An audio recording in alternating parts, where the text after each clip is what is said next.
Hello my dear friends. तो देरी ना करते हुए शुरू करते हैं आज के इस एपिसोड को। तो जैसे कि पिछले एपिसोड में हमने देखा ही था कि हमारे राकुन को अच्छे से भड़का कर करीम और नासिर निकल जाते हैं और इधर हम हमारी हीरोइन को देखते हैं जो कि इस वक्त परेशान है और सोच रही होती है कि मुझे अपने बारे में बताकर ये खुलासा कर देना चाहिए कि हाँ, ये जो वर्मन है ना, ये उसका साथ देना चाहता था और उसे फंसा दूंगी मैं अच्छे से, उसका पर्दा तो फास्ट करके जाऊं। हाँ, सच में बेचारी के दिमाग में कौन कौन से ख्याल आ रहे हैं कि वो क्या करे। और फिर वो सोचती है कि लगता है मैं गहरे डिप्रेशन में जा चुकी हूँ, यूँ मैं ऐसी चीज़ें सोच रही हूँ। मतलब कि ऐसे कैसे हो सकता है, कोई मुझ पे विश्वास कैसे करेगा। सच में मैं कितनी बड़ी मुसीबत में आ चुकी हूँ। ना तो मैं वर्मन का साथ दे सकती हूँ और ना ही मैं राकुन के खिलाफ जा सकती हूँ। मेरी ज़िंदगी इस तरीके से कैसे जकड़ सकती है। और आखिरकार मैंने फ़ैसला ले ही लिया कि अब मुझे यहाँ से निकल जाना चाहिए। इसलिए मैंने जाकिया को बोल दिया कि वो रेडी हो जाए मुझे साथ लेकर जाने के लिए। और जाकिया ने भी मुझे बोल दिया है कि वो सारा ताम झाम जो भी है हर एक चीज़ का इंतज़ाम खुद कर लेगी।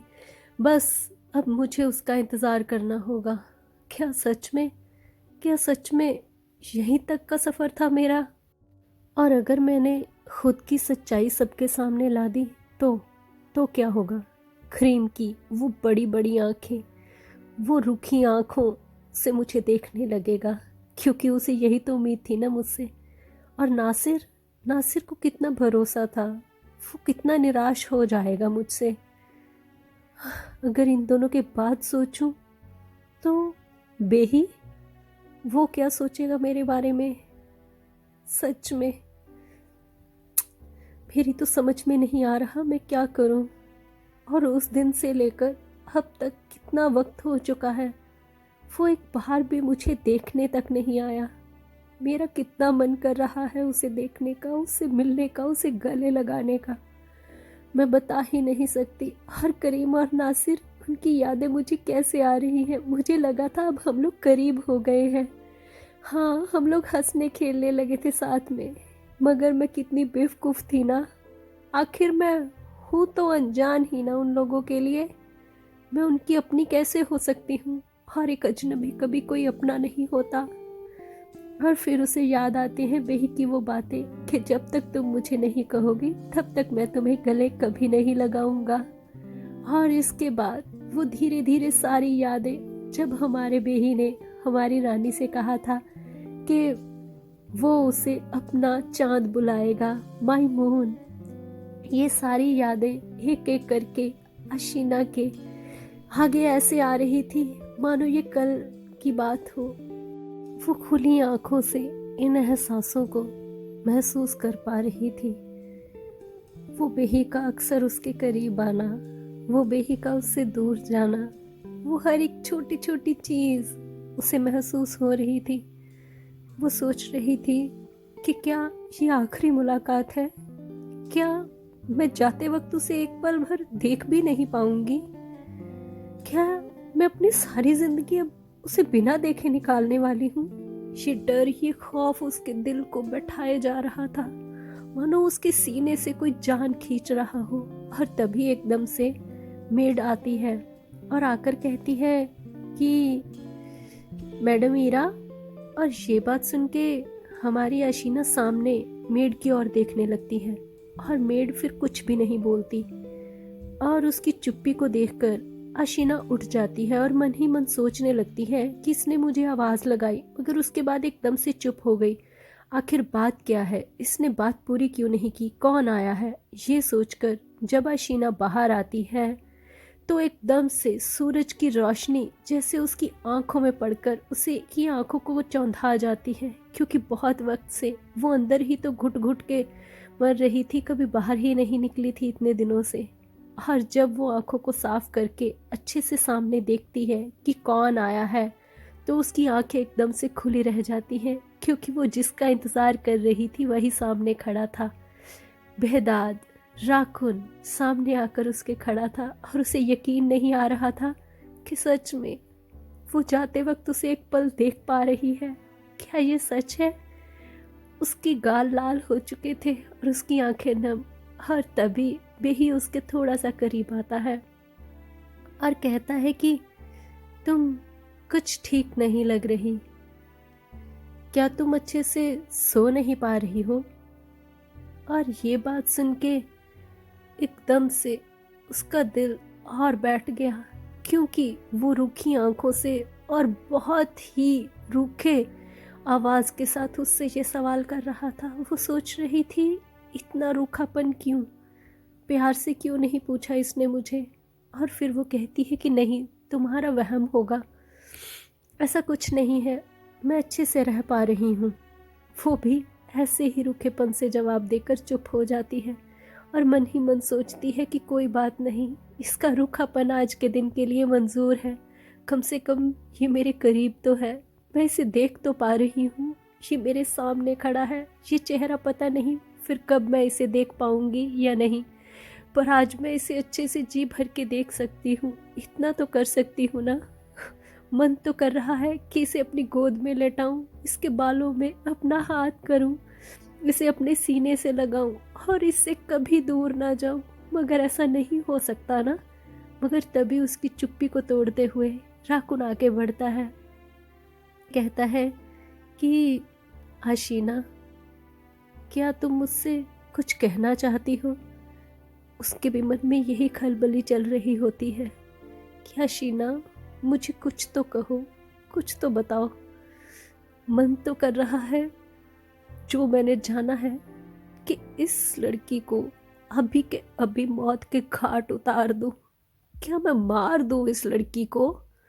और फिर मन में सोचने लगता है कि नहीं, मैं इसे मार नहीं सकता, मगर जब से ये मेरी ज़िंदगी में आई है तब से मेरे हालात और मेरे जज्बात बदल से गए हैं, मैं ही बदल सा गया हूँ। अगर ये मेरी ज़िंदगी से चले जाएगी तो क्या मैं फिर से पहले जैसा हो जाऊँगा? ये जो रोशनी जैसी आंखें हैं जब बंद हो जाएंगी, ये जो गाल सुर्ख लाल हमेशा हंसी से खिले रहते हैं, जब ये बेसुध होकर मेरी बाहों में होगी तो क्या मैं खुश होऊंगा? ये सोचते ही बेही की तो जैसे जान ही चली जाती है और फिर वो अपने गर्दन को ठीक करते हुए कहता है कि सच में ये सोचते हुए भी घुटन हो रही है मुझे कि इसके बिना जिंदगी तो नरक से भी बदतर होगी। एक बात तो पक्की है कि मैं इस लड़की को बिल्कुल भी नुकसान नहीं पहुंचा सकता, ये मेरी कमज़ोरी बनती जा रही है।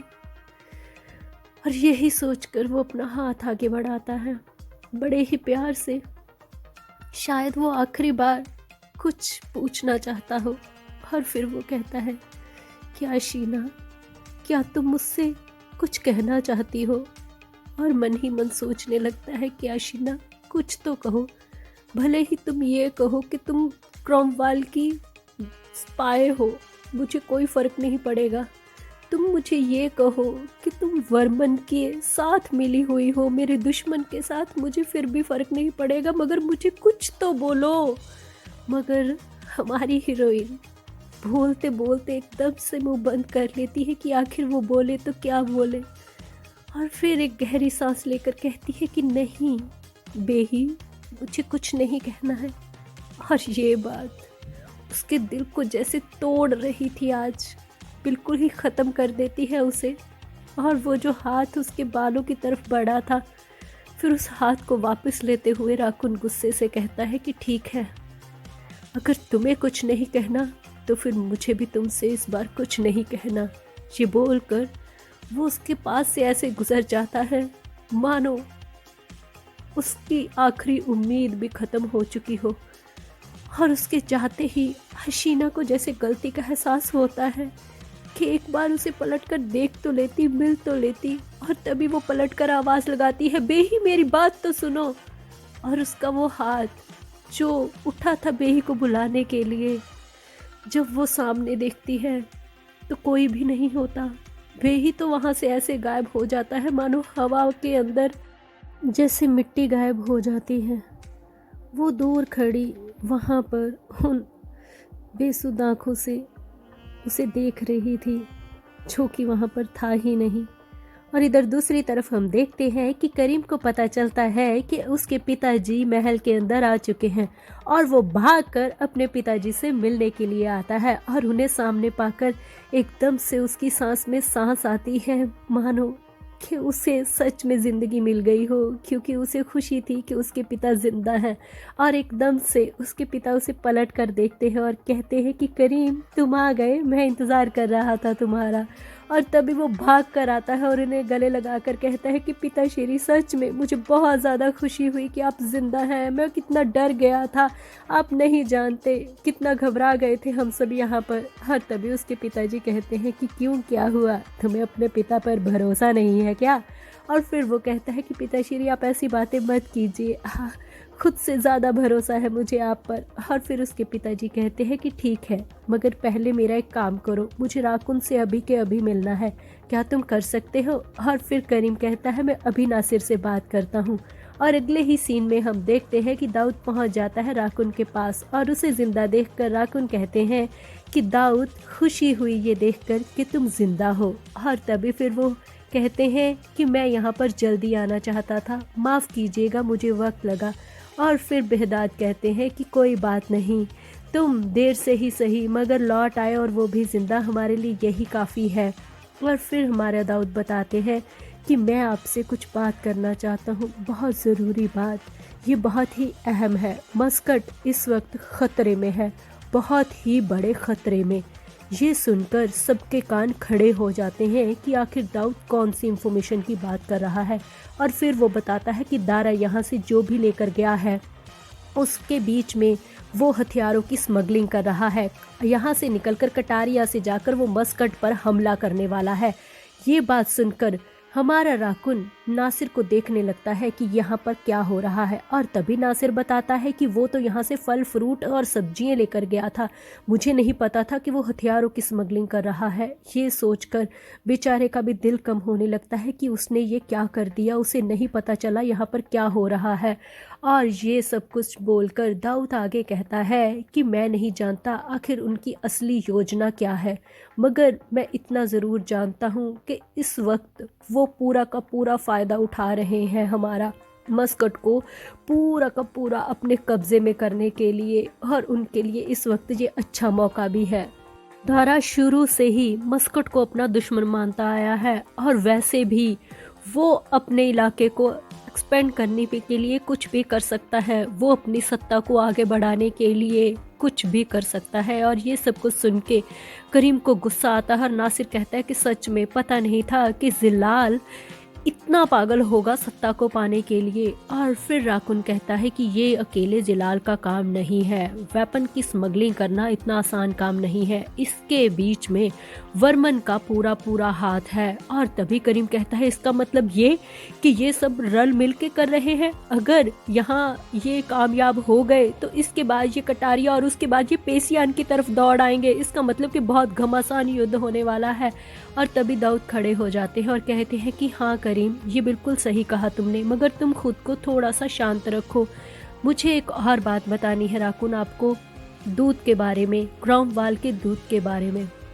और इसके साथ ही हम दूसरी तरफ चलते हैं जहाँ पर हम देखते हैं कि हमारी हीरोइन तैयार हो चुकी है यहाँ से विदा लेने के लिए। वो फिर से वही अपने पहले एपिसोड वाले कपड़ों में होती है जहाँ से उसने अपना सफ़र शुरू किया था, वहीं से इस सफ़र को अंत करने के लिए वो इंतज़ार कर रही होती है जाकिया का संदेश का कि कब आएगा उसका संदेश और कब वो यहाँ से निकल जाएगी।